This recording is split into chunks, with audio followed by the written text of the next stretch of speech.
The food and drink we consume all possess 5 basic flavors: sour, spicy, bitter, umami, and of course, sweet. Sweet tastes are triggered by foods containing various types of sugars: sucrose, fructose, lactose, you name it. Conventional sugars are not the only triggers for sweetness, however. There are a number of compounds which can activate the same proteins and receptors responsible for taste, often referred to as artificial sweeteners. Known about and utilized since the late 19th century, artificial sweeteners are an increasingly popular ingredient in a wide variety of foodstuff due to their lower calorie content and reduced cost compared to regular sugar. Artificial sweeteners are also useful, if not vital, to those with diabetes, as they allow diabetics to enjoy sweets without the deleterious health implications of eating straight sugars. In this video, we're going to take a look at some of the various and widely used artificial sweeteners, their backgrounds, how sweet they actually are, and any possible health effects associated with them. For reference, when we say artificial sweetener, we aren't necessarily exclusively referring to entirely man-made compounds that just so happen to taste sweet. While a number of artificial sweeteners are products of total synthesis or modifications of plant-based compounds, there are plenty of artificial sweeteners found in nature. With that, rather than jumping straight into the artificial sweeteners, it's best to set a baseline of sorts, that being sucrose. Sucrose, also known as table sugar, is the most widely known and utilized sweetener worldwide. It's a disaccharide composed of glucose and fructose linked together in an alpha-beta-1,2 glycosidic linkage. When comparing relative sweetness, either for the simple sugars or artificial sweeteners, sucrose serves as the reference point with an arbitrary rating of 1. Sucrose triggers the actual taste of sweetness by interacting with 2 particular proteins: taste receptor type 1, members 2 and 3. These 2 proteins function in tandem as a dimer and react with sucrose along with various artificial sweeteners to be discussed here. Sucrose is made naturally in plants via the enzyme sucrose synthase, or SUSI, typically serving as a form of short-term energy storage. This in turn provides calories and energy to animals that consume said plants, and sucrose itself contains around 4 kilocalories per gram. It's mass-produced primarily through sugarcane and sugar beets, and is added to a myriad of foodstuffs ranging from Pop-Tarts to pasta sauces. Given the sweet, nigh, addictive taste of sucrose, there are always concerns surrounding its overconsumption, and negative health effects, such as weight gain, diabetes, and plaque development on one's teeth. So first we've got our sucrose. Let's get diabetes. This is just regular sugar. Jeez. It's good, it's sugar. I mean, sucrose, for me, I would say it's probably S tier. Sure. Getting S diabetes. for sucrose. Let's go. Now, when we tasted this, it was pretty good. So for that reason, I think we're going to have to put sucrose into S tier. S for sugar. Now, moving on to actual artificial sweeteners, we have sucralose. Sucralose is kind of like a cursed version of sucrose, where some of the OH groups have been replaced with chlorines. Now, the actual appearance of sucralose that we had in the bag was pretty sus. This isn't how those bags normally looked, and this whole thing was caked together into like one solid chunk. It also smelled a bit like molasses, which is a bit sus. If you compare the appearance of all of these sweeteners, there's clearly one outlier here, and it's sucralose. At first glance, sucralose looks highly similar to sucrose, but there are a few critical differences. The glucose subunit of sucrose is replaced with galactose, and hydroxyls on galactose's 4-carbon and fructose's 1 and 6 carbons are substituted with chlorine. Sucralose is around 600 times sweeter than sucrose, making it one of the most potent artificial sweeteners currently widely used. It's also the singular most popular and widely utilized artificial sweetener on the market. It was first discovered in 1976 by researchers out of Queen Elizabeth College in London, now King's College London. Working with food conglomerates Tate and Lyle, researchers Leslie Hugh and Shashishkant Pradnis were experimenting with substituted disaccharide compounds, as per anecdotes surrounding its discovery. Vandis was told to test a sample of sucralose, heard taste, and did as such, and in turn discovered the incredible sweetness of sucralose. Sucralose can't be broken down in the body, making it a 0-calorie sweetener, and research surrounding the compound show no major health complications regarding its consumption. It's added to a number of soft drinks and beverages as a low-calorie alternative. You'll find it in Diet Coke and V8s, for example. It's also sold and packaged on its own, with most popular trade names being Splenda. For reference, these 0-calorie sugar packets often contain fillers such as dextrose or maltodextrin, mostly because if it was just straight sucralose, there would be barely anything in the packets. This adds some calories to the overall package, but this is generally a negligible amount. And in the US, it lets its producers advertise these products as 0-calorie because reasons. So next we have sucralose. Sucralose is Splenda, but instead of getting Splenda, which has other stuff in it, I opted to buy pure sucralose, which is the only one that doesn't appear white, but I think it's supposed to appear white. This is 600 times sweeter than sugar, so you should only take like a little bit, just get like a couple on the corner. That's probably enough.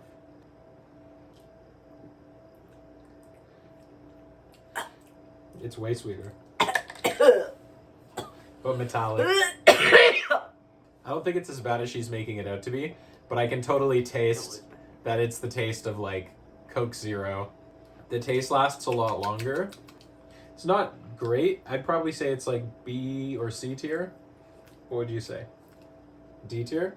D tier because even in the packaging, this thing wasn't stable. So overall, based on taste, sucralose is a little bit disappointing. So let's put it into D tier. D for disappointing. Next we have maltitol. Maltitol is the first of many sugar alcohols we'll be looking at, designated by the suffix -itol. Maltitol is a disaccharide composed of glucose and another sugar alcohol, sorbitol, in an alpha-1,4 glycosidic linkage. Maltitol's sweetness relative to sucrose ranges from 75 to 90%, with these variances due to its different applications and just differences in personal taste. Maltitol is produced by the hydrogenation of maltose, a disaccharide composed of 2 glucose subunits, which itself can be obtained through starch. Maltitol is metabolized by the body, though to a lesser extent than pure sucrose. It contains around 2 to 3 kilocalories per gram compared to sucrose's 4.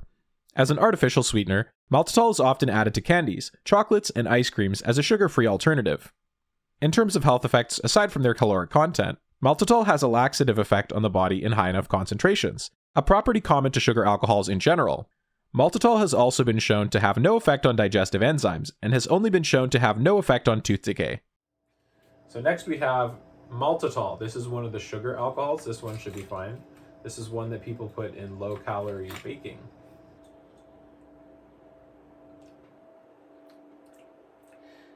This one's grittier. It's not very sweet.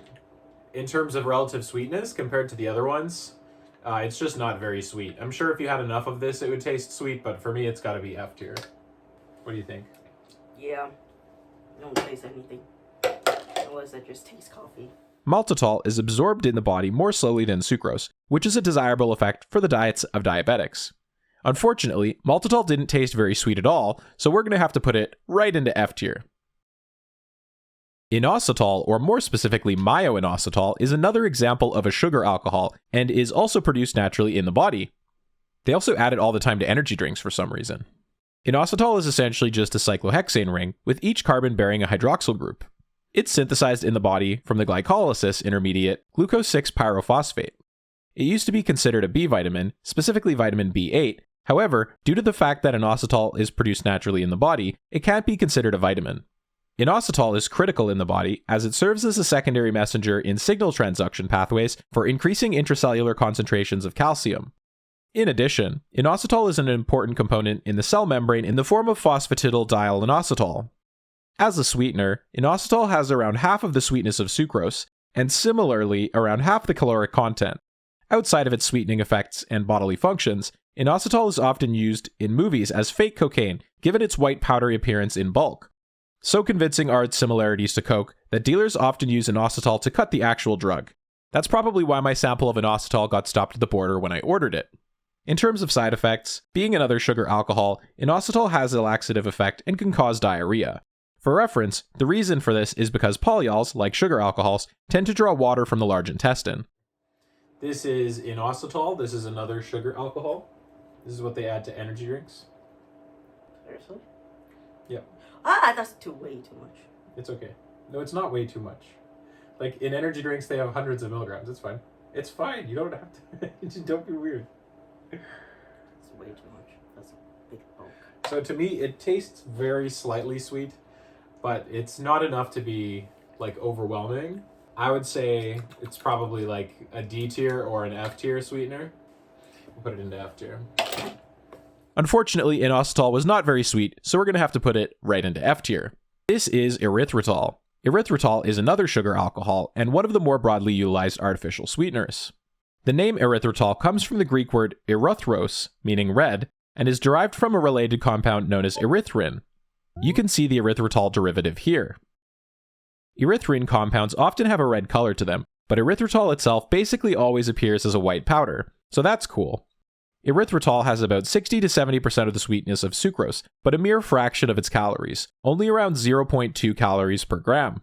This sweetness to calorie ratio makes it a preferable artificial sweetener, and it's used in drinks, teas, chewing gum, various packaged confections, and as a standalone sweetener. Erythritol itself is produced, ironically, from glucose, one of the subunits of sucrose. Various specialized yeasts have been developed that are capable of fermenting the sugar into the end product of erythritol. Erythritol is unique amongst sugar alcohols, as it doesn't really have much of a laxative effect. At worst, it can cause an upset stomach in large enough doses. This is erythritol, another sugar alcohol. Erythritol can be used to make erythritol nitrate, but hopefully you're not doing that. This one's a little bit better. It's kind of got like an interesting cooling sensation. It's like little explosions in your mouth. That one's like a fun novelty. It's not as sweet as sugar. I would say probably overall it's like C tier. I don't taste anything. No? Nothing? Okay, well I'm going to put it into C tier, but because Teresa can't taste it, it might be more of like a D tier one. Erythritol was alright in terms of taste, but we're going to have to put it into C tier. C4, I could see this tasting better. Next is xylitol. Xylitol is yet another sugar alcohol, but instead of being a tetrol, this is a pentol. The word xylitol comes from the Greek xylon, meaning wood, as the oxidized sugar precursor xylose is found in the cell walls of trees and plants. In line with this, xylitol is produced through the reduction of xylose, which itself is obtained through processing various types of wood, along with agricultural waste. Xylitol is about as sweet as sucrose, and possesses about 40% fewer calories per gram, another preferable ratio. Xylitol as an artificial sweetener is typically used in drugs, toothpastes, and dietary supplements, though seldom as a standalone sweetener. Like with most other sugar alcohols, xylitol has a laxative effect and can cause gastrointestinal discomfort in high doses. This is xylitol. Xylitol is derived from xylose, hence the name, xylitol.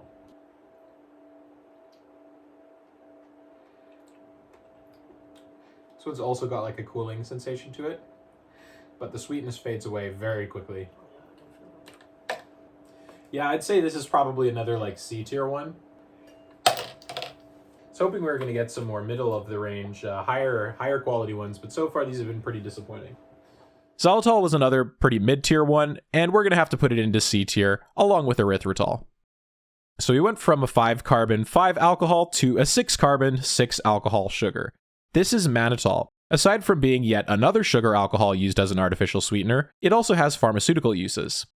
Mannitol's sweetness is about 50 to 70% of that of sucrose, and has about 40% of the calories, a solid ratio. Similar to erythritol, mannitol is produced primarily through the hydrogenation of fructose, the other subunit of sucrose. Fructose is mass-produced from starches, and its reduction yields mannitol, along with the next sweetener on our list, sorbitol. Mannitol as a sweetener is found in things like candies and gum, and is often used as a coating in foods, as it doesn't absorb water very much, which makes it a good coating. Mannitol as a medication is used to reduce intracranial and/or ocular pressure, and also has uses in treating cystic fibrosis. Despite these medical uses, mannitol is poorly absorbed in the intestines and can lead to side effects like dehydration, diarrhea, and electrolyte imbalances. In some rare, worst-case scenarios, it can even cause worsening heart failure and lead to kidney problems. Next we have mannitol, another of the sugar alcohols.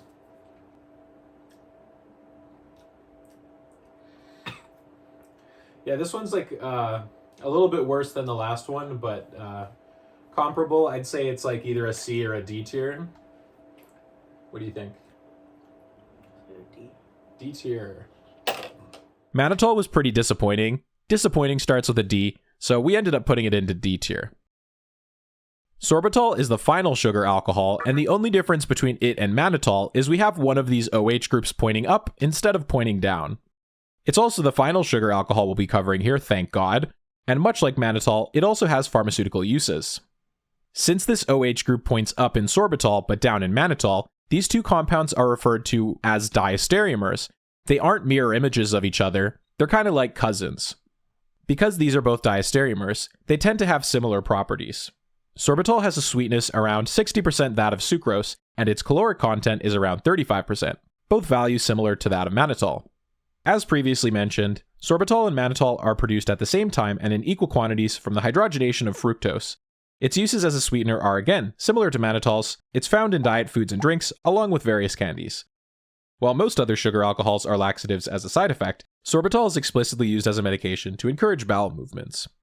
In terms of its actual side effects, they're much the same as other sugar alcohols, namely gastrointestinal discomfort and diarrhea. This is sorbitol, and I believe this is the last sugar alcohol that we have to test.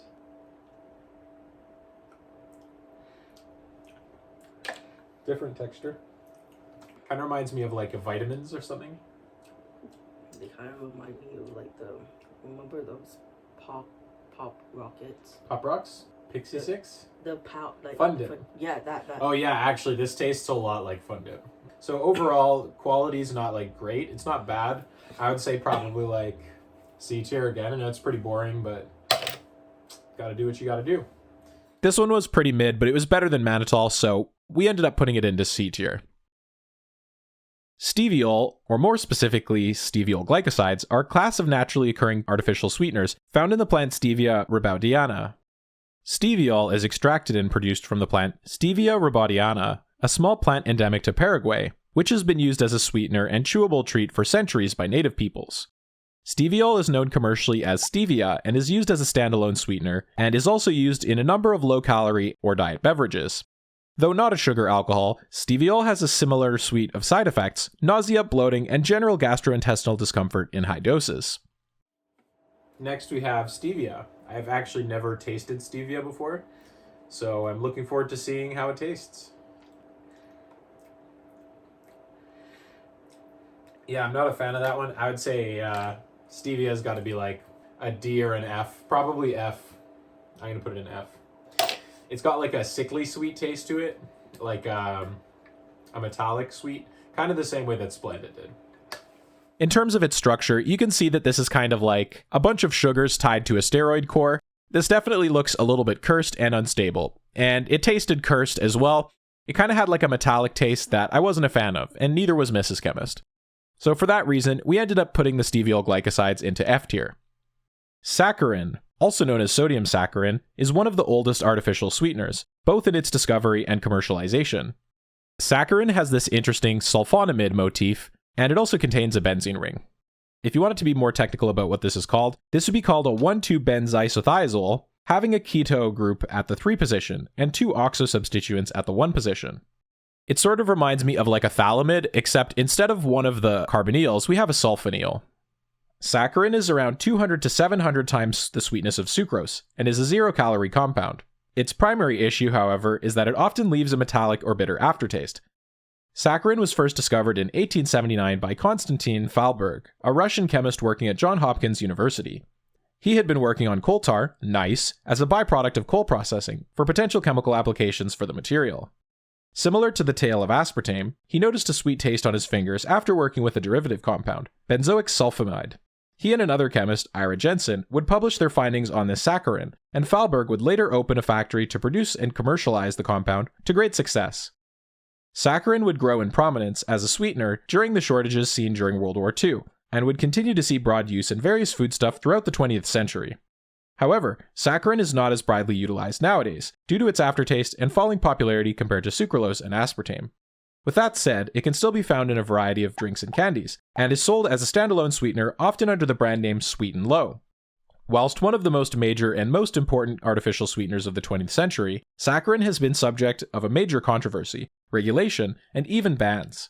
A series of studies came out in the 70s which demonstrated that saccharin caused bladder cancer in rats. There were valid concerns that saccharin was carcinogenic in humans, and should either be heavily regulated or banned outright. These findings would eventually be reversed. The mechanism that makes saccharin carcinogenic in rats simply isn't found in humans, and human studies couldn't demonstrate a direct carcinogenic link. Nonetheless, the medical controversies of yestercentury have led to the falling popularity of saccharin, and its replacement with more modern or natural artificial sweeteners. Okay, this is saccharin. This is one of the old school artificial sweeteners, also known as saccharin spelled differently. This one you only need a little bit as well. Like, I think it should be enough to just end of a toothpick. Just make sure you get a couple grains.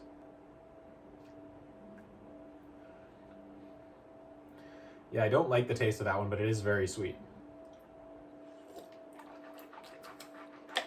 That is sweet.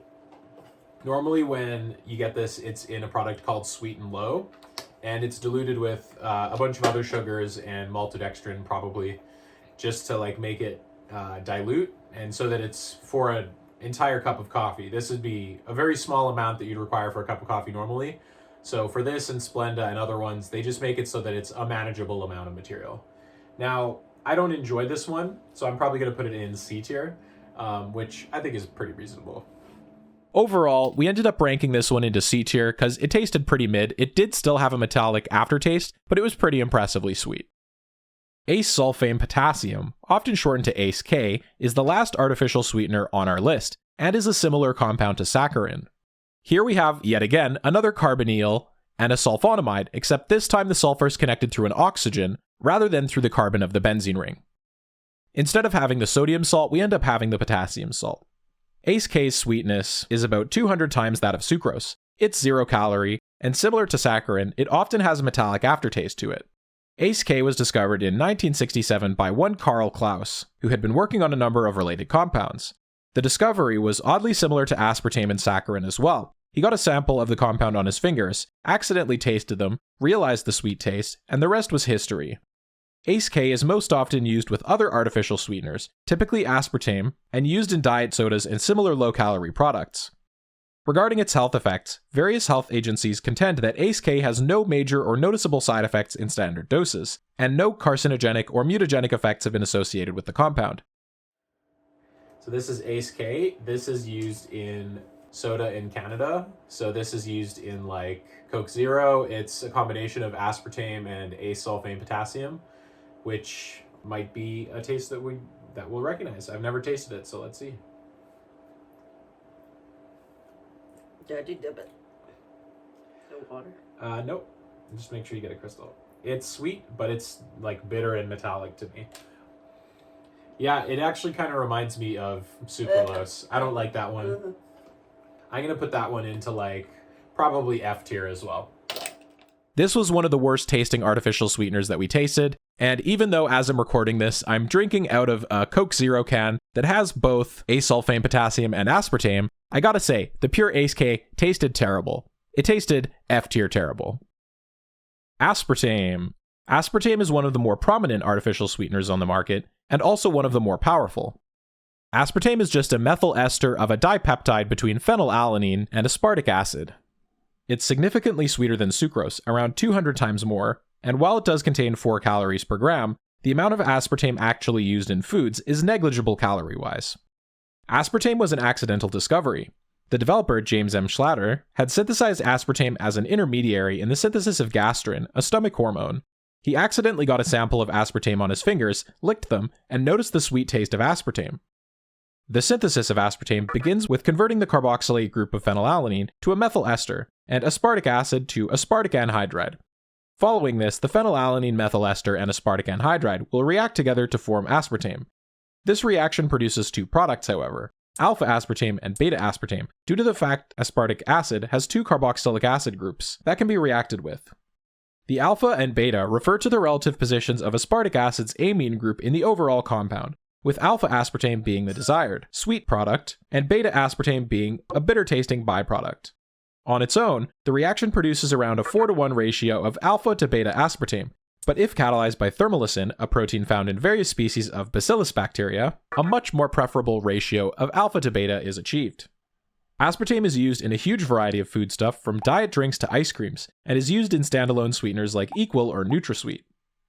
Though falling in popularity compared to sweeteners like sucralose, it's still one of the most broadly utilized artificial sweeteners. You've undoubtedly had it in the past in one form or another.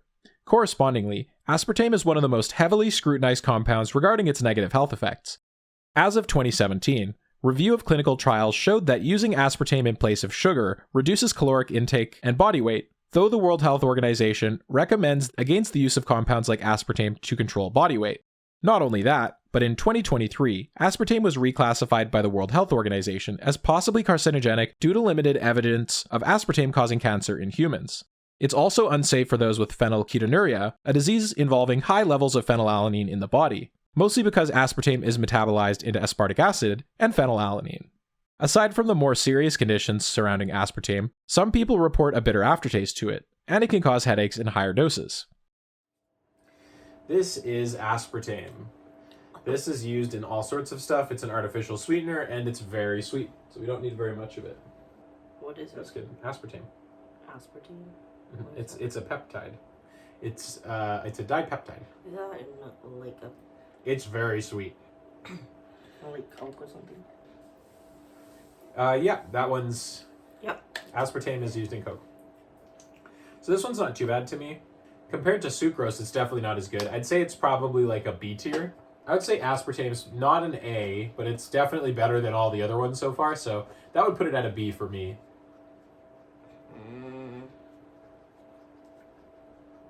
So yeah, it's like in between. A and a B? Okay. A for aspartame. Overall, aspartame tasted pretty good. It was right between A tier and B tier, but since aspartame starts with an A, we had to put it into A tier. Next, we have neotame. Neotame is essentially a substituted aspartame, and an incredibly powerful sweetener. It's literally just aspartame, but it has this neohexyl group sticking off of it. It's even got a quaternary center. This one little substitution dramatically increases the sweetness of aspartame. It's around 6,000 to 10,000 times sweeter than sucrose, and it's the only one that I could taste when I was preparing these samples for this video. Just by opening the bag that it came in, my entire mouth was saturated in sweet, and I commonly use this as a party trick for my friends who come to parties. It's non-caloric, masks bitter flavors, and also serves as a general flavor enhancer. Neotame is used in a similar manner to aspartame, though being a more recently developed and approved artificial sweetener, it's not used in as many products. Similarly, analyses on neotame are not as abundant compared to the more established artificial sweeteners, but as we were writing this video, research was just published looking at the potential negative effects of neotame on gastrointestinal lining. So that's awesome. Use the dry side. This is neotame. Teresa and I have actually already tasted neotame before. We did? But basically, this is the one that's so sweet that just opening it's enough to taste like bitter, like insanely sweet. Oh, the smell of it is very good. Oh yeah. Oh yeah. Nope. Can you taste it? Guess it's not that strong. It's so strong. Yet. It's so strong. It's the sweetest thing I've ever tasted. It's definitely not as good as sugar. Aspartame tasted better to me, like the taste is better, but neotame is definitely sweeter. And neotame is like magic. So even though neotame isn't something I'd put in all my food, I'm gonna put it into S tier because it's the only one that when I was transferring it into vials, it was so sweet that I could barely handle it. So that's pretty sweet. Maybe that's why I can't smell it. But I can taste it. We ended up rating it S. S because it's so friggin' sweet, and it's super impressive to see how sweet this one is. Now on to some honorable mentions for artificial sweeteners. While sweeteners like sucralose and neotame are hundreds or even thousands of times as sweet as pure sucrose, they aren't the pinnacle of artificial sweeteners. There exists a class of artificial sweeteners based on guanine attached to acetic acid, and the sweetness of these molecules is genuinely absurd. The strongest molecule in this class is lugdaname, which is around 220 to 300,000 times as sweet as sucrose. While unbelievably potent, these guanidine-derived artificial sweeteners are fairly novel and not yet approved for human consumption. Because you've watched till this point in the video, you've earned a bonus artificial sweetener. Heavy water, of all things, is perceived as sweet by humans. If you're unfamiliar with the compound, heavy water is just H2O, but with all of the hydrogens being replaced with deuterium. It has applications in nuclear reactors and FTIR, as a solvent for hydrogen 1H NMR, and for the deuteration of various compounds. Regarding its sweetness, it's been found to have a slightly sweet taste, and there's even a clip of Nile Red drinking heavy water and describing the taste. It's actually kind of sweet. It's like there's a little bit of sugar in it. In spite of this, it's unlikely to be used as an artificial sweetener, given the significant cost of heavy water, and far better application of the material. It's nonetheless an interesting property of the compound, especially given how regular water is basically tasteless. I hope this video has sweetened up your day a little bit. If it has, you could hit that subscribe button. Thanks for watching, and I hope you have a great day.